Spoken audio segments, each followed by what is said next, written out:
morning, Flatirons. It's so good to see you guys. Would you stand and worship with us? I searched the world, but it couldn't fill me. Man's empty praise and treasures that fade are never enough. Then you came along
is under fire. Another way when the walls are closing in.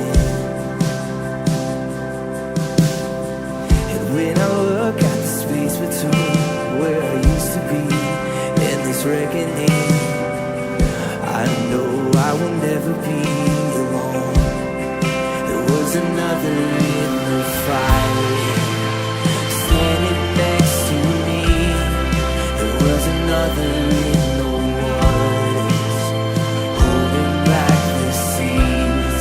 And should I ever need reminding of how I've been set free, there is a cross that bears no burden, where another died for me.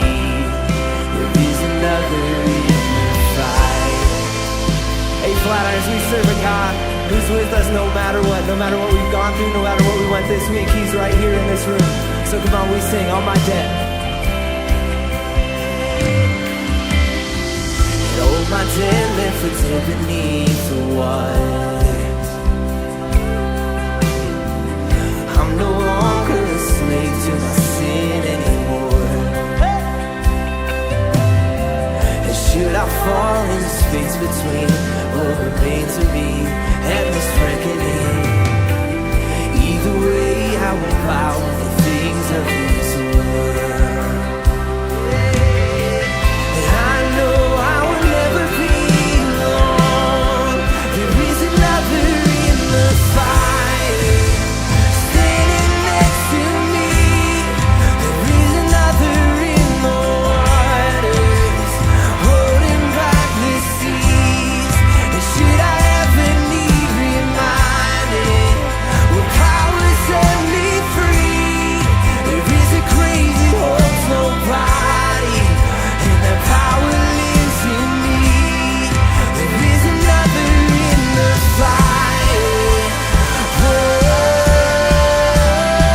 There is another in the fire. There is another in the fire. There is another in the fire. And I can see the light in the darkness as the darkness bows to it. I can feel the roar in the heavens as the space between resting. I can feel the ground shake beneath us as the prison walls cave in. And nothing stands between us. Nothing stands between us.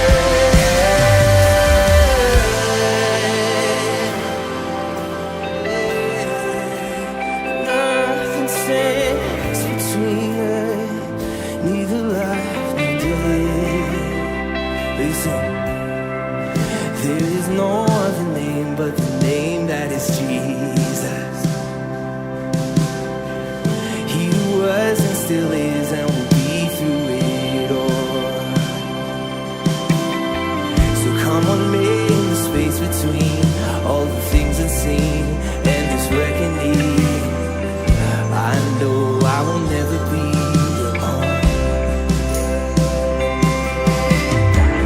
I know I will never be alone. There'll be another in the fire, standing next to me.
When I'm drowning, you always give me the strength I couldn't find. And when I stumble, you'll always be found. Say. And when I stumble, you pick me up and set my feet on solid ground.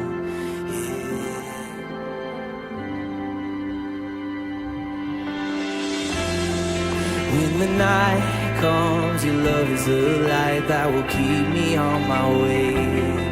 And when my faith fails, your grace will abound. And when my hope fades, you point me right back to you and you alone.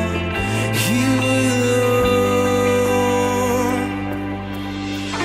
So take my life, surrender, and my heart become your home.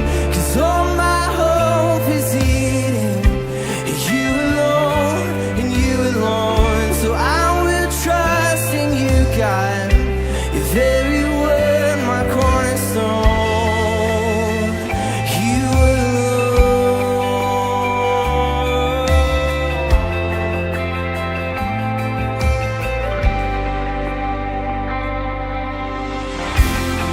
And when the day breaks, my heart will still hang on every word you said.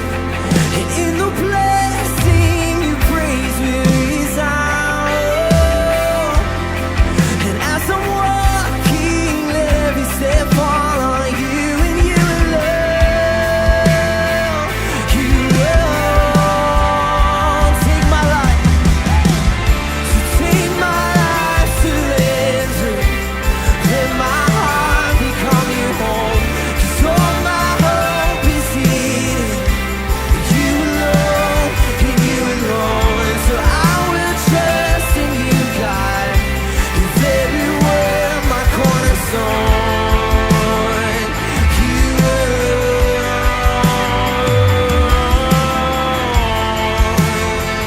You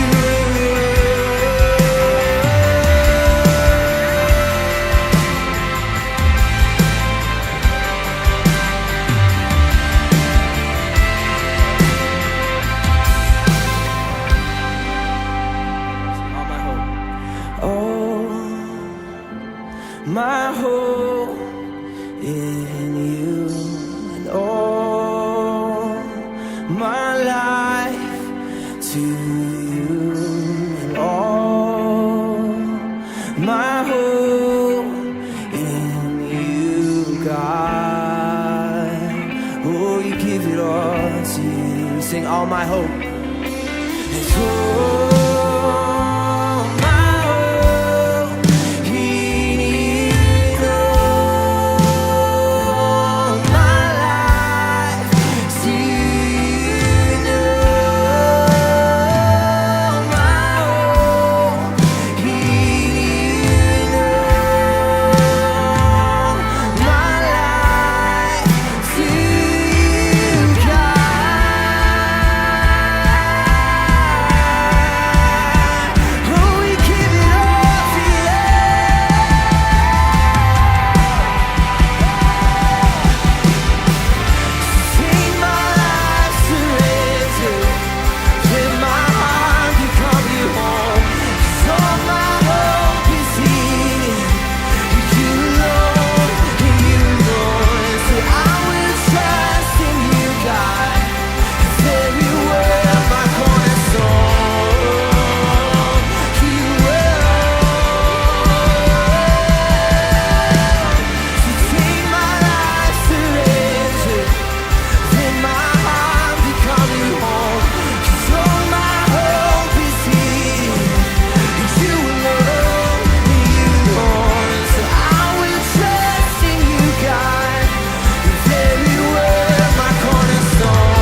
God, we believe that this morning. We trust that you're here with us, God, no matter what we're walking through, no matter what darkness we find ourselves in, God, that you're here. And we trust you. We put our hope in you.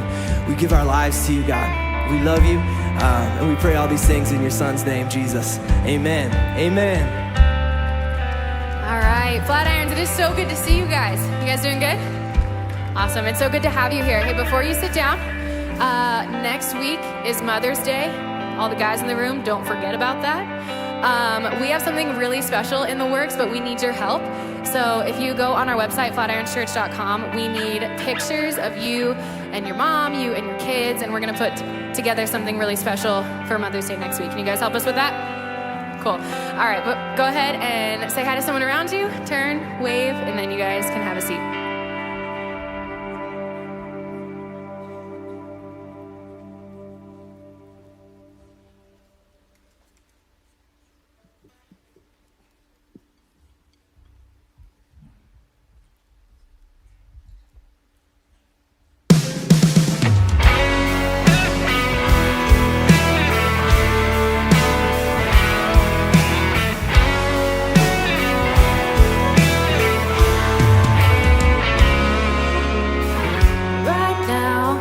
Slow dancing with a bleach blonde tramp, and she's probably getting frisky. Right now, he's probably buying her some fruity little drink, cause she can't shoot whiskey. Right now, he's probably up behind her with a pool stick, showing her how to shoot a combo. And he don't know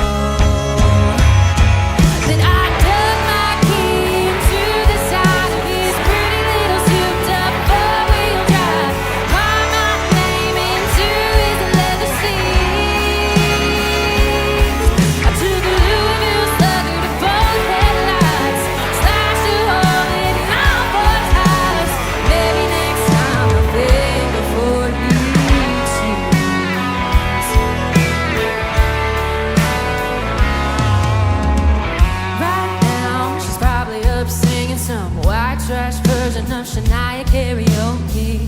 Right now, she's probably saying I'm drunk, and he's thinking that he's gonna get lucky. Right now, he's probably dabbing on $3 worth of that bathroom polo.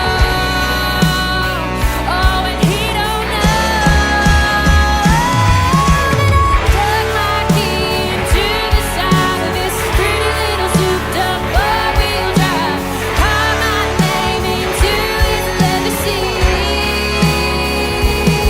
I took a Louisville slugger to both headlights, slashed a hole in all four tires.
Hey, listen, I'm not totally into country music, but I'm totally into that fiddle.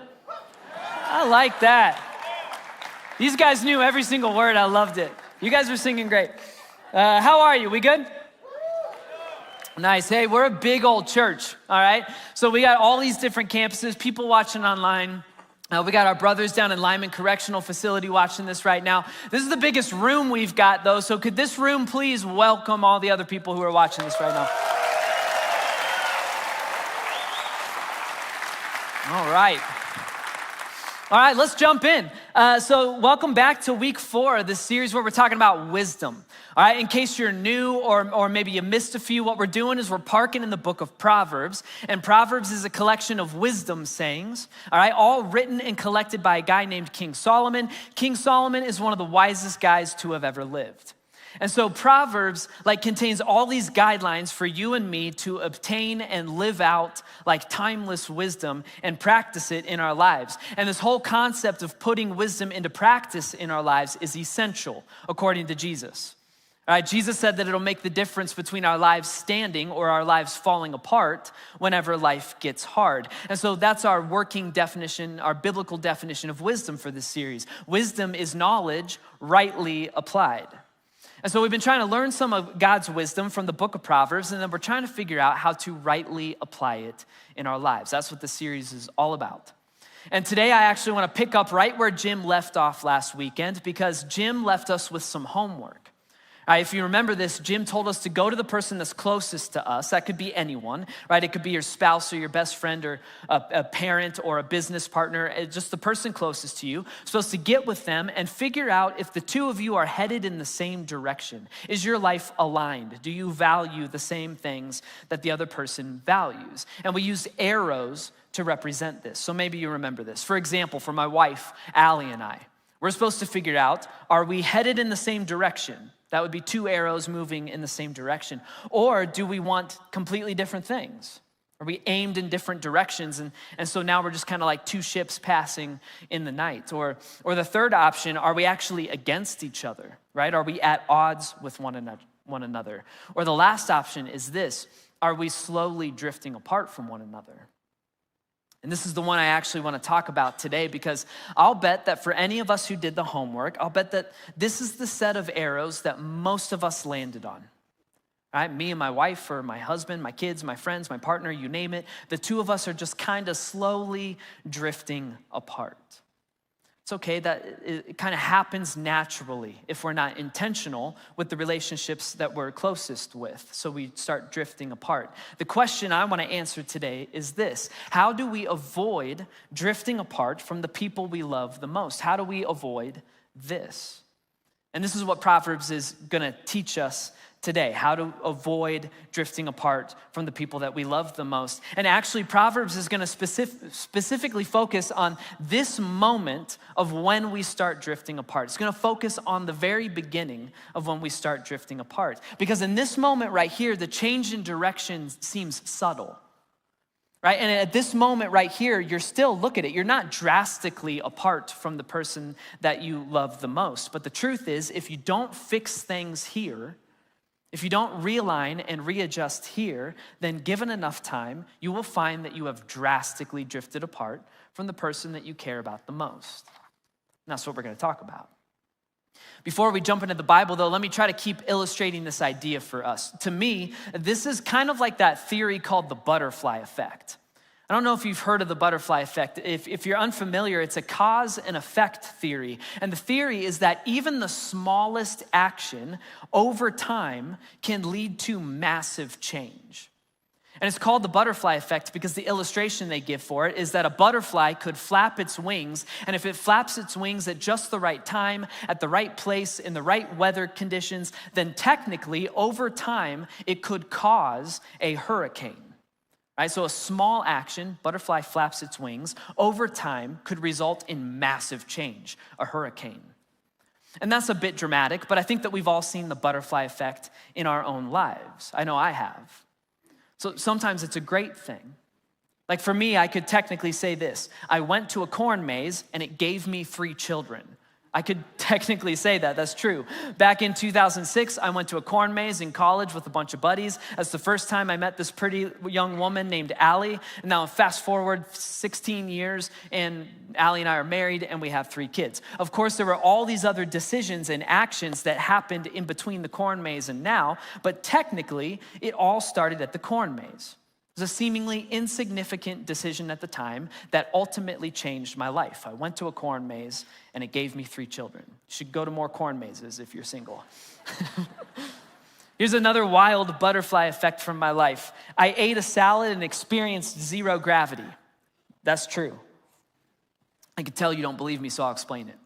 So years ago, I go to South Sudan on a mission trip with Flatirons. I could talk about this one trip for days. It was such an awesome trip. But this story happened near the end of the trip. It's late at night, and the people that we're hanging out with, the Dinka tribe, they offer us dinner. So we ate goat stew. All right, this is gonna offend some of you, but this goat was actually a gift to us from the Dinka tribe. So it rode in the back seat of a 15-passenger van with us for hours that day. Had no idea that he was gonna be dinner that night. So we ate goat stew, and then they served us salad. All right, now in every single mission trip like training program, they teach you to not eat any food that has been rinsed with water because the water could make you really sick. At the same time, I'm in South Sudan with these incredible people, the Dinka tribe. They're so generous. You know, they have very little to offer, and they just offered us their goat and some salad. And so in my head, I'm like, I'm not gonna be that snobby American who's too afraid of a little tummy ache to eat the food from these generous people. So I ate the salad. I was the only American who ate the salad. Guess what? Made me violently ill, like really bad. I won't go into details because it's disgusting. All you need to know is that the contents of my body were spewing forth from any and every place that they could.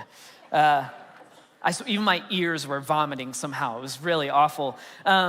The next morning, we jump on this tiny little Cessna plane to fly back to Juba, which is the capital of South Sudan. All the guys on this trip, they give me the bench seat in the back to kind of get some space from me. And so we take off, we start cruising, and I unbuckle the seatbelt, right? So I can curl in the fetal position and beg God to keep my insides on the inside. And after a few minutes, the pilot turns around to talk to us. That was interesting, because I'd never been on a plane that small. I've never been able to see the pilot. It's really interesting to watch autopilot working. It's terrifying, because this dude's flying the plane, he turns, lets go of everything, turns around. He's just flying, he goes, so guys, we have some things to talk about here coming up. I'm like, who's flying this plane right now? And he tells us, we're gonna hit turbulence, all right? I've been on so many flights, so I'm like, turbulence, no big deal. I know what that feels like, a couple bumps. It's not what it feels like on a tiny little airplane. And so we hit this first bump. Remember, I'm unbuckled and curled in the fetal position. We hit this first bump, and I literally hit 0 gravity. It was actually kind of dope. I'm floating in the middle of this little airplane cabin. Everyone else is buckled and like bouncing around. I'm just floating. I float there for about 3 seconds. It was pretty dope. And then my head hits the ceiling because the plane lurches, and then I come crashing down onto the bench. And I have never successfully figured out a seatbelt on an airplane quicker than I did in that moment. I just buckled up. But that's the butterfly effect for you. Small action, massive change. I ate a salad and I experienced 0 gravity. That's just some dumb example, but the question I want to ask today is, what about those butterfly effect moments in our lives that are not funny, right? You made like one small, seemingly insignificant decision, but then it sets off a chain reaction that over time leads to drastic results. As an example of this, I bet that there are some of us in this room who could say some variation of this. I got a gym membership and lost my marriage.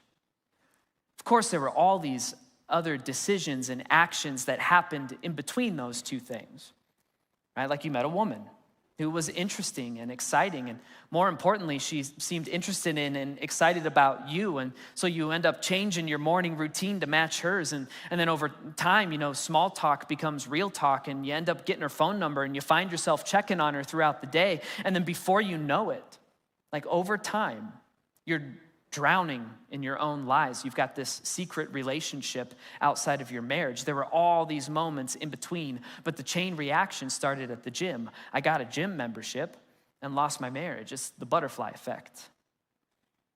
In the moment, it seems like you're making just this small, insignificant change, right? You're just going to the gym and you're striking up conversation with a woman. In this moment, the change of direction, it doesn't seem drastic. And in this moment, it doesn't feel like you're way disconnected from your spouse. But in reality, that seemingly insignificant moment sets off a chain reaction that over time ruins your marriage. And this idea that even the smallest action over time can result in devastation. That's the idea that we're going to read about in Proverbs today. We're actually going to spend most of our time in Proverbs 7, but before we jump to 7, I want to read you 2 verses from Proverbs 3, because it's going to kind of set the stage for us. All right, so this is Proverbs 3, 5 through 6, and it goes like this. It says, "Trust in the Lord with all your heart, and lean not on your own understanding." All right, so trust God. Trust that God's rules and guidelines, like his wisdom, will lead you to a better and more fulfilling life. Trust God, and then don't lean on your own understanding. Why? Because you can't trust your own understanding. You can't trust your feelings and your emotions and your own lines of thinking half the time. Another part of the Bible says that your heart is deceitful above all things, which means we are lying to ourselves and believing it and not knowing that we're doing that half the time. See, you and I have this terrifying ability to rationalize just about anything. That's what your own understanding does. Your own understanding, when you lean on it, says, yeah, I've been hanging out with this woman who's not my wife a lot, but it's just a friendship. And your own understanding, when you lean on it, is going, sure, I'm taking a few extra bucks from the company, but it's my company. I own the company. We can rationalize just about anything. And so Proverbs says to trust God's way of thinking about life and don't trust your own way of thinking about life. And then Proverbs tells us to do this instead. It says, in all your ways acknowledge him, and he, God, will make your paths straight. So in all of your ways, like in every decision you make, acknowledge God. So think about that decision like God would think about that decision. And if you do that, he'll make your path straight. And this concept of God making your path straight is found all over the Bible. And to put it simply, it just means if you think about your life the way that God thinks about your life, then you will have a clear-cut path. He'll give you clear direction. Like you'll be able to see where your life should be headed. Does not mean that God will make your life easier. Certainly doesn't mean that. It also doesn't mean that God is going to baby you, right? You're not going to hear this voice from heaven every time you got to make a decision, right? Like break up with him or move to Florida or quit that job or don't eat the salad or whatever. You're not going to hear an audible voice all the time. All it means is that if you think about your life the way God thinks about your life, the decisions you need to make oftentimes become clearer. Walking a straight path, that's the goal. Or to use the metaphor that we've been using for the last 2 weeks, the goal is a straight arrow. We want clear vision, a clear goal in this life. Walking a straight path is the goal. But again, my guess is that for most of us, we feel like we're drifting, right? We're drifting away from God, or we're drifting away from the people that love us the most. We're leaving the straight path. And that is what Proverbs 7 is all about. Quick note before we jump into Proverbs 7. So the example that Solomon uses here, like the illustration that Solomon gives for leaving the straight path, is marriage and adultery. And so that's the example I'm going to stick with today. All right, now the principle of wisdom we're about to learn. You can apply this to any relationship that's important to you. Right? But just to be clear today, I'm going to stick to marriage and adultery just like Solomon did. And if you're not married, you got to swap out the spouse part with any other relationship that's important to you. Right? So you got tricked into a marriage and adultery talk today. Welcome. Here we go. Proverbs 7. This chapter is a warning that Solomon is giving his sons. He's warning his sons to stay on the straight path, and he does that by telling a story. So I'm just going to tell you the story that Solomon told, and then after that, we'll figure out what it has to do with our lives. So this is Solomon's story. We'll pick it up in verse 6. Solomon says this. He says, "At the window of my house, I looked through the lattice, and I saw among the simple, I noticed among the young men, a youth who lacked judgment. All right, so Solomon is chilling at his window, maybe with an evening coffee or a brownie or a cookie or something, and he's doing some people watching. This is one of my favorite pastimes. And he notices down in the street a simple young man who lacked judgment, or in other words, a man who was leaning on his own understanding. So Solomon watches this dude. Here's what the young man does. He's going down the street near her corner, walking along in the direction of her house at twilight as the day was fading, as the dark of night set in. This is important because the sun is setting and it's getting dark outside, and this is before electricity and street lamps and all that jazz. And so there's not really anything to do once the sun sets. This man should be at home with his family. He should be eating dinner with his wife and putting his kids down for bed. But instead of being at home, he's out here twiddling his thumbs and kicking rocks and strolling aimlessly in front of her house. And whoever she is, the assumption is that she has a reputation. What kind of reputation? That's what we find out next. Then out came a woman to meet him, dressed like a prostitute and with crafty intent. She's loud and defiant, and her feet never stay at home. She's now in the street, now in the squares, and at every corner she lurks. Her feet never stay at home. That's a fancy, poetic way of saying this is not a woman who's very concerned and committed to her home and her family. So here's this bored young man twiddling his thumbs outside of this woman's house, and then she comes outside to greet him. And here's what she says. She took hold of him and kissed him, and with a brazen face, she goes, I have fellowship offerings at home. Today I fulfilled my vows, so I came out to meet you. I looked for you, and I found you. Basically, what this woman says is, hey, I've been looking for a bored man just like you, and I found you. Now, I've actually got some really good food inside my house, so you should come on inside and we can eat dinner together. She says that, and then the situation escalates quickly, like most of these situations do. Here's what she says next. She goes, you know what? In fact, I've covered my bed with myrrh, aloes, and cinnamon. Come, let's drink deep of love till morning. Let's enjoy ourselves with love. My husband's not at home. He's gone on a long journey. He took his purse filled with money. He's not going to be home till the next full moon. So basically she goes, hey, in fact, instead of eating dinner, I would like to show you this fancy mattress I got that smells like essential oils. It's a weird pickup line.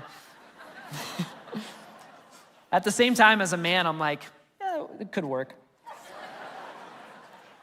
So she goes, come on in, check out my mattress. She goes, also, my husband isn't home. He's not gonna be back for a few days. She goes, hey, you're out on the street and you're bored, and I'm stuck in the house and I'm bored, so let's get it on. And in spite of her super strange pickup line, it works. Next verse. With persuasive words, she led him astray. She seduced him with her smooth talk. So this man obviously just can't resist the temptation. He loves a good cinnamon mattress. Who doesn't? And so he follows her inside and he sleeps with her. The end. That is the end of Solomon's story. After telling that story, he kind of summarizes what just happened for his sons. And he says this, he goes, all at once, like before this man even knew what hit him, all at once he followed her like an ox going to the slaughter, like a deer stepping into a noose till an arrow pierces its liver, like a bird darting into a snare, little knowing it would cost him his life. Remember Proverbs 3, don't lean on your own understanding. We can rationalize just about anything. That's what this young man just did. He rationalized. He goes, yeah, it'll just be this once. Right? I'm unhappy. She's unhappy. We might as well just enjoy ourselves for the next few minutes. We just have this brief moment of adventure and excitement, and then we'll just split up, split ways, and we'll just both go back to our individual families. He leaned on his own understanding. He rationalized this moment. How many of us have rationalized moments just like this one? We tell ourselves, it's just gonna be this once. It's never just that once. And then you're in over your head. And just like the man in the story, all at once, before you even realize what's happening, you're being led like an ox to the slaughter. And the result is that it will cost you your life. It'll cost you your marriage, your family, your kids, your career, you name it. So Solomon summarizes this story, and then he ends chapter 7 by circling back to his sons and giving them some wise instruction, all right? This guy blew up his life, but here's what you should do instead. And he says this, he goes, now then, my sons, listen to me, pay attention to what I have to say. Do not let your heart turn to her ways or stray into her paths. Don't leave the straight path and wander onto the wrong path. He says, many are the victims that she has brought down. Her slain are a mighty throng. Same advice for today. I know you think you're strong enough. Solomon's saying you're not. Men stronger than you have started walking down that path, and it ruined their lives. And then he ends by saying this. He goes, her house is a highway to the grave, leading down to the chambers of death. He goes, if you stray from the straight path, even if it feels subtle in the moment, if you keep walking down that road, it's a highway to the grave. It never leads to life. It only leads to death. And that's the end of Proverbs 7. Now, that's a lot of Bible verses. And so what should we take away from that? And I think there's a lot of things we could take away from this, but here's what I want to focus on today. Well, first, here's what we're not going to take away. All right, in the story that Solomon tells, we're not supposed to learn something from the woman with the weird mattress, all right? So you can take a breath, especially the women in the room can take a breath. The main moral of this story is not that women need to dress more modestly and stop dragging men in from the street corner or whatever. Instead, we're supposed to learn something from the foolish young man. And in fact, Solomon is trying to teach us about the moment when things went wrong for the man. And it's a little bit tricky, and we'll miss it if we're not paying attention. So when did things go wrong for the man? Was it when he started talking to her? Or was it when he let her kiss him? Or was when he went inside? Or was it when he checked out her water mattress or whatever? Or was it not, was he fine until the moment that he actually slept with her? And the answer to all of those questions, according to Solomon, is no. That's not where he went wrong. All of those decisions were very unwise, of course. But according to Solomon, those weren't the moments when things went south for the man. Instead, Solomon goes further upstream to the actual moment when the young man was done for, the moment he was toast. And Solomon does that by bookending his story with it. Here's a fun fact for those who like to study their Bibles. In ancient Jewish literature, which is what we're reading right now, bookends are very important. All right, when you read a story and you read an idea or concept at the beginning and the end, that's like the ancient Jewish lit way of saying, here's what the story's all about. And so here are Solomon's bookends. He begins the story by saying he was going down the street near her corner, walking along in the direction of her house. And then he brings that idea back and he bookends his story at the end by saying, do not let your heart turn to her ways or stray, wander into her paths. Solomon goes way upstream. And he says that the young man's downfall did not begin when he struck up a conversation with the woman or when he went inside the house or when he finally slept with her. Instead, the young man's downfall began the moment he started pacing around her house with nothing better to do. The moment that the young man went wrong was when he allowed himself to entertain the idea of wandering down that road. Again, it's the butterfly effect. The young man in the story could technically say, I went for an evening stroll and I lost everything. It seemed insignificant at the time. He's going, I'm just gonna go for a walk. But you know what, tonight, I'm gonna go kind of walk around her house. I'm just curious. And I just kind of wanna see if she's around. And it set off a chain reaction that ruined his life. See, wisdom, the wisdom of God, wisdom always wants to get ahead of the game. All right, so the wisdom that you find in Proverbs is actually less interested in what to do after you blow up your marriage. And it's way more interested in how to avoid blowing up your marriage in the first place. And according to Proverbs, the way to avoid blowing up your marriage in the first place is to intentionally focus on and course correct in these moments. Like, be on the lookout for that. It's the moment when you change direction ever so slightly. It feels so subtle. And it feels like you're not doing any drastic damage in that moment. The wisdom of God says that those moments seem insignificant, but they're setting off a chain reaction. And if you keep walking down that road, it is a highway that leads to the grave. Why?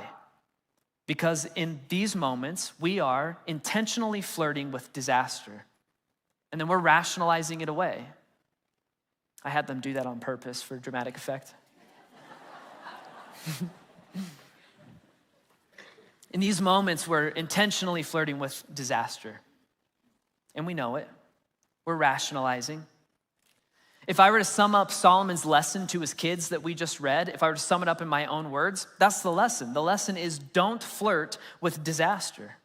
That's what the young man in the story is doing. He's out later than he should be. He's not at home with his family. He's taking a stroll down the red light district, and he's choosing to loiter outside the house of a woman with a reputation. He's flirting with disaster. He's asking for it. He is walking down the wrong street, and he knows it. And it's easy to judge the young, foolish man, but there are a lot of us who are flirting with disaster right now. Maybe right now we don't see it that way because it seems subtle in the moment. For example, maybe there's some of us who have been addicted to pornography in the past, but we got it under control, right? Like we got some counseling, we got some good boundaries set up, but now we're getting overconfident. Right? So you have this moment where you start rationalizing, you start telling yourself, like, you know what, I got this thing under control. I think I can let up on the boundaries a little bit. And so your wife goes to bed before you most nights, and you hang out downstairs in a different room at night on your computer. Seems so insignificant. It seems so harmless at the time. If you're being totally honest, you know what you're doing. You are flirting with disaster. Dude, you're walking down the wrong road, and you know it. How about this for the women in the room? Let's say you and your husband get into a big fight. Right? Or maybe you don't get into a fight. Maybe you just feel distant from him. You feel disconnected and lonely. And then suddenly he's gone at work one day, or you're at work on the computer, and you just go, you have this foreign thought. And you're like, I just wonder what my old college boyfriend is up to these days. So you jump on Facebook and you look him up, and it turns out he aged really well, right? Turns out he's got a really nice career. And he drives nice cars. He's got this picture-perfect family. He goes on lots of vacations. And you start rationalizing. And you start going, there's nothing wrong with just sending him a private message. Nothing wrong with that. Right? We're adults. We can handle that. I just want to see how he's doing. There's no harm in that. It seems so harmless in the moment. But again, if you're being totally honest, you know what you're doing. You are flirting with disaster. You're walking down the wrong street, and you know it. See, according to the prophet Jeremiah, it's in these moments when you change direction, just slightly, it's in these moments that we're supposed to stop and think. Jeremiah says it like this. He goes, this is what the Lord says. Stand at the crossroads. Stand at that moment when you start to change direction. Just stop moving, stand at the crossroads and look. Ask for the ancient paths. Ask where the good way is, and then walk in it. And if you do that, you'll find rest for your souls. Stand at the crossroads and look. We're told to pause in these moments, the moments when you stray from the straight path ever so slightly. Just pause and play the thing out in your mind. If I keep walking down this road, what could potentially happen to my marriage? Is this the clear, straight path that Jesus talks about? Or is this a highway to the grave? Am I flirting with disaster right now? And so the question we started with today was this: how do we avoid drifting apart from the people we love the most? And the answer is that we're told to be hyper vigilant, always looking for these moments when we change direction. The moments when you make the slightest change away from the straight path. And in those moments, the wisdom of God says to do three things. We're supposed to pause at the crossroads, stop flirting with disaster, and choose home. It's simple to understand. It's very difficult to put it into practice. But again, wisdom is knowledge rightly applied. We have to put this stuff into practice. And so this is our challenge this week. I'm gonna break it down step by step, and then I'll pray and we'll get out of here. So step one, pause at the crossroads. In those seemingly insignificant moments when you begin to change direction, like when you find yourself longing for a friend that's not your husband, or you jump online to see how your ex is doing, or when you catch yourself like zoning out to football games or video games because it's easier than dealing with your kids, in those moments, pause and start to think about your decisions in the way that God thinks about them. After we pause, step two, stop flirting with disaster. Just stop. And maybe we're visiting websites we shouldn't, or we're avoiding home by working extra hours or playing another round of golf. Fill in the blank. In these moments, pause, think about your decisions like God thinks about them, realize you're flirting with disaster, and then simply stop flirting with disaster. And I know that sounds oversimplified, and I'm just like you, so I want to rationalize it away too, right? Where you say stuff like, oh, I look at porn, but it's different for me because of ... Right? I know I'm doing this one thing over here, and I'm talking to this one person who's not my spouse or whatever, but that's different for me because of ... We're trying to convince ourselves that our actions are excusable. But here's the truth. This is the truth. If I were to make you an offer right now, and if I were to say, hey, if you quit looking at porn or quit playing video games or quit avoiding your spouse, fill in the blank, if you were to quit doing that thing for a whole month, I will personally give you $1 million. If I were to do that, you would take the offer, and guess what? You'd stop. You would stop flirting with disaster. Why? Because you think the reward is worth it. You can do anything if you think the reward is worth it. So the question is, do you think the reward of a healthy, thriving marriage that stands the test of time, do you think that's worth it or not? I've been a pastor long enough now. I've had conversations with men who have blown up their lives. I've heard them say, I would give anything. I've heard them say, quote, I would give $1 million to get my family back again. Do you think it's worth it? And if you do think your family is worth it, then I'll just speak to you like an adult and tell you God's truth. Stop. Stop flirting with disaster. If your family is worth it, dude, knock it off. Whatever the thing is in your head right now that you feel convicted about, follow through on your conviction. Cut it out of your life. Crucify it. Stop flirting with disaster. And then the third and final step is proactive. Because it's not enough to just stop doing stuff. We have to chase after something better. And in another part of Proverbs where Solomon is again talking about marriage and adultery, he gives his sons this advice. He goes, drink water from your own cistern and running water from your own well. What does that mean? It simply means enjoy what you have at home. It means have sex with your own wife, not some video on the internet. And build a deep friendship with your husband, not some charming dude at the office. And invest time into your kids, not your fantasy football league. In short, it means choose home. Invest in it.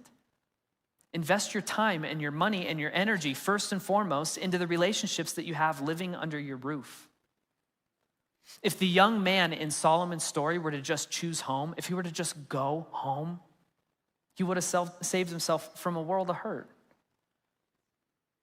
See, this whole butterfly concept thing that I was talking about, this idea that the smallest actions over time can lead to massive change, it works both ways. We spent most of the time talking about the negative aspects, right? You can start flirting with your secretary, it'll lead to ruining your life. It works the other way too. Meaning you can choose something that seems so insignificant in the moment.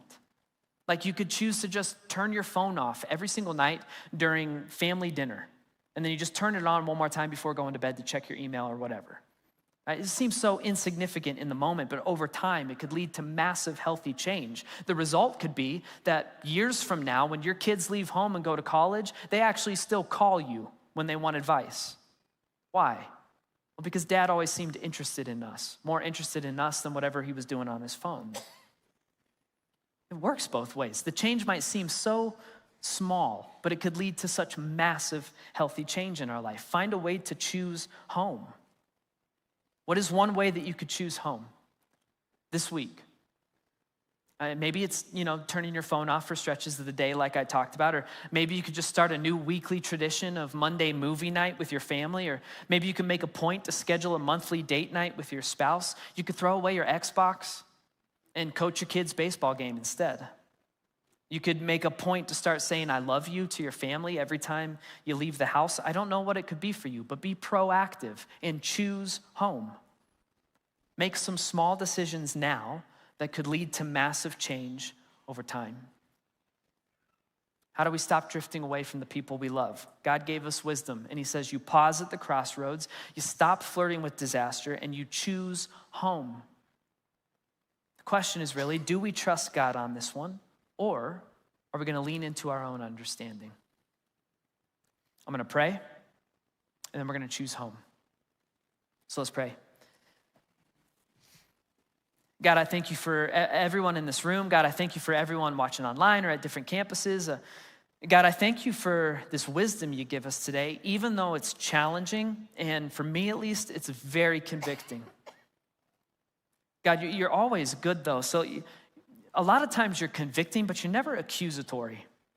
All right, so a lot of times you'll be like, dude, you got to get this part of your life figured out. You know it's off track, but you're never accusatory.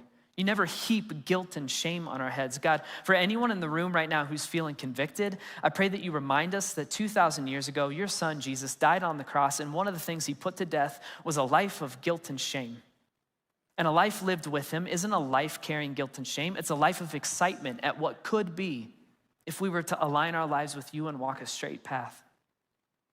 So God, I pray that you'd remind us of that. And then God, I pray that you give us wisdom and discernment. It's so hard to see sometimes these moments where we change our direction ever so slightly. God, would you give us wisdom? That's what the series is all about. Would you give us discernment, the ability to see that we're off track so that we can fix it before it's too late?